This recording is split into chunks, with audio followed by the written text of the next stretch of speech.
सांगमाने जीवन गोटे उपहार होता है जहाँकि आमको आम बापा माँ ठार मिलता है। से माने निजर प्रत्येक स्वप्न को भांगिकी प्रत्येक खुशी को भूलिकी केवल गोटे स्वप्न देखी था आम उज्जवल भविष्य स्वप्न।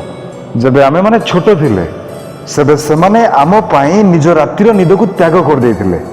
सेमानक हाथर परिश्रमर दाग केवल गोटे जिनसर प्रमाण दिए जे सेमाने आमको केते भल पाते। माँ आखिर लुह आउ बापांक परिश्रमर झाड़र गोटे उद्देश्य थिला कि दिने तांको पुओ किंबा झियो ए समाज रे तांको प्राउड फील कराइबो। किंतु चिंता करंतु जदि आमे सेमानक स्वप्न को बुझी परिबानी, जदि आमे सेमानक आशार तले दबी जाए केवल आम इच्छा पछरे दौड़िबा, यह केवल सेमानक स्वप्न नथिला, यह सेमानकर विश्वास थिला कि आमे सेही काम करि देखैबु जहाँ सेमाने भाबिथिले। सांगमाने जीवन रे गोटे समय आसे जेतेबेले आमको गोटे निष्पत्ति नेबा पड़ी थाए। हुए तो निज बापा माँ को आशा विश्वास को भांगिकी निज रास्तार चलिबा, नाई तो सेमानक स्वप्न को निज जीवन उद्देश्य बनैबा। आउ मन रखंतु बापा माँ को स्वप्न केबे भी आम स्वप्न ठारू अलग ही न थाए। सेमाने सर्वदा आमको आगको बढ़ुथिबार स्वप्न देखिथांती। आजिर समय हेउची निज बापा माँ को स्वप्न को साकार करिवार।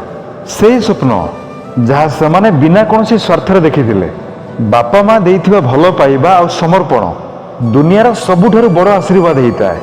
आ सेही आशीर्वाद को सम्मान करिबा आमर सबुठु बड़ दायित्व होता है। सांग माने आपण आजि ठारु गोटे नुआ आरंभ करंतु। निज सहित गोटे प्रतिज्ञा करंतु कि आपण जहाँ किछि भी करिवे सेथिरे आपणक बापा माँ को स्वप्न निश्चित भाव सामिल हेबो। कारण सेमानक हस, सेमानक गर्व आ सेमानक खुशी ही आपणक जीवन जीवार प्रकृत उद्देश्य होता है। निज बापा माँ को स्वप्न को निज जीवन स्वप्न बनातु।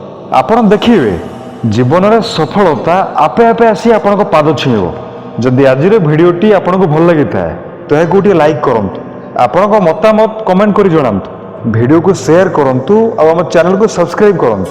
पुणी देखा आ गोटे नुआ वीडियो रे। से पर्यंत मन रखि थांतु। धन्यवाद।